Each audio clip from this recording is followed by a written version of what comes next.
الرحیم۔ آج میں آپ کو نبی پاک صلی اللہ علیہ وآلہ وسلم کی پسندیدہ غذاؤں کے بارے میں بتاؤں گی۔ حضور اکرم صلی اللہ علیہ وآلہ وسلم کی یہ عادت مبارک تھی کہ جس قسم کا کھانا سامنے آتا اسے تناول فرما لیتے، نہ ہی کسی خاص قسم کے کھانے کے لیے اہتمام فرماتے۔ حضرت ابو ہریرہ رضی اللہ تعالیٰ عنہ فرماتے ہیں کہ حضور رسالت مآب صلی اللہ علیہ وآلہ وسلم نے کبھی کسی کھانے میں عیب نہیں نکالا۔ اگر خواہش ہوتی تو تناول فرما لیتے، اگر ناپسند سمجھتے تو چھوڑ دیتے۔ رسول اکرم صلی اللہ علیہ وآلہ وسلم نے جن کھانوں کو تناول فرمایا ہے میں ان کے بارے میں آپ کو بتانے کی کوشش کرتی ہوں۔ روٹی۔ نبی پاک صلی اللہ علیہ وآلہ وسلم نے اکثر جو کی روٹی تناول فرمائی اور کبھی کبھی گندم کی بھی، مگر کبھی بھی میدہ کی روٹی نہیں تناول فرمائی۔ حضرت سہل بن سعد رضی اللہ تعالیٰ عنہ سے دریافت کیا کہ کیا حضور نبی کریم صلی اللہ علیہ وآلہ وسلم نے میدہ کی روٹی تناول فرمائی؟ تو انہوں نے جواب دیا کہ آخر عمر تک آپ صلی اللہ علیہ وآلہ وسلم کے حضور کبھی میدہ نہیں پیش کیا گیا۔ پھر سائل نے پوچھا کہ اس زمانہ میں چھنیاں تھیں؟ حضرت ساحل رضی اللہ تعالیٰ عنہ فرمایا کہ نہیں۔ سائل نے پوچھا پھر جو کی روٹی کیسے پکاتے تھے؟ انہوں نے جواب دیا کہ جو کے آٹے میں پھونک مار لیا کرتے تھے، جو موٹے موٹے تنکے ہوتے اڑ جاتے، باقی گوند پکا کر کھا لیتے۔ حضرت مسروق رضی اللہ تعالیٰ عنہ فرماتے ہیں میں ام المومنین حضرت عائشہ صدیقہ رضی اللہ تعالیٰ عنہ کی خدمت میں حاضر ہوا تو انہوں نے میرے لیے کھانا منگوایا اور فرمایا کہ جب بھی پیٹ بھر کر کھانا کھاتی ہوں تو میرا جی چاہتا ہے کہ میں رو دوں، پھر میں رونے لگتی ہوں۔ حضرت سروق رضی اللہ تعالیٰ عنہ فرماتے ہیں میں نے عرض کیا تو فرمایا مجھے رسول اللہ کہ کیوں؟ تو فرمایا مجھے رسول اللہ صلی اللہ علیہ وآلہ وسلم کی وہ حالت یاد آتی ہے جس پر ہم سے مفارقت کی گئی، کبھی بھی دن میں 2 مرتبہ روٹی اور گوشت سے پیٹ بھرنے کی نوبت نہ آئی۔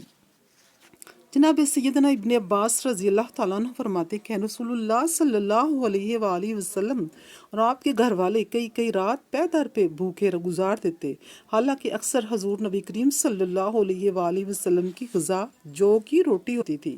حضرت یوسف بن عبد السلام بن سلام رضی اللہ تعالیٰ عنہ فرماتے ہیں میں نے سرور کائنات حضرت محمد مصطفیٰ صلی اللہ علیہ وآلہ وسلم کو دیکھا کہ آپ صلی اللہ علیہ وآلہ وسلم نے جو کی روٹی کا ٹکڑا لیا اور اس پر کھجور رکھی اور فرمایا یہ اس کا سالن ہے اور تناول فرما لیا۔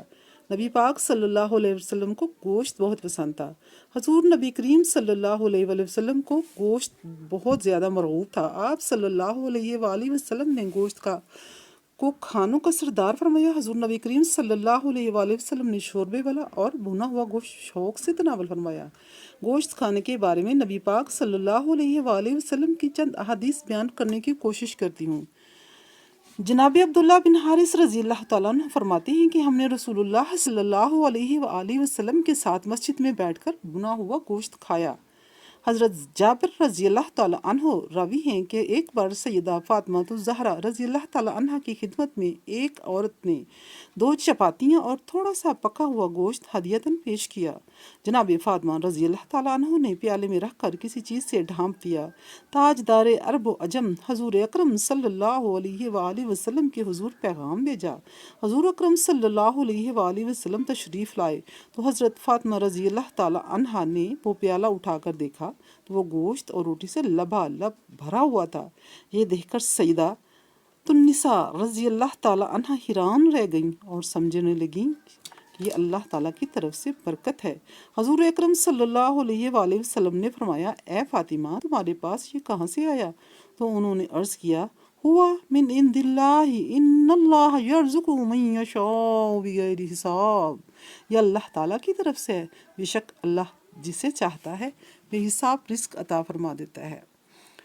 یہ سن کر رسول اللہ صلی اللہ علیہ وآلہ وسلم نے فرمایا پیاری بیٹی اللہ تعالیٰ نے تجھے حضرت مریم علیہ السلام کے مشابہ بنایا ہے۔ ان کی بھی یہی کیفیت تھی کہ جب کوئی ان سے پوچھتا کہ یہ شے کہاں سے آئی تو وہ یہی جواب دیتی۔ پھر آپ صلی اللہ علیہ وآلہ وسلم حضرت علی مرتضیٰ، حضرت فاطمہ الزہرا، حضرت امام حسن، حضرت امام حسین اور تمام ازواج مطہرات نے وہ گوشت اور روٹی سیر ہو کر تناول فرمائی، مگر پیالہ میں گوشت اور روٹی بدستور موجود رہا۔ پھر سیدہ فاطمہ رضی اللہ تعالیٰ عنہ نے وہ کھانا ہمسایوں میں تقسیم فرما دیا۔ اللہ تعالیٰ نے اس کھانے میں خیر کثیر اور برکت عطا فرمائی۔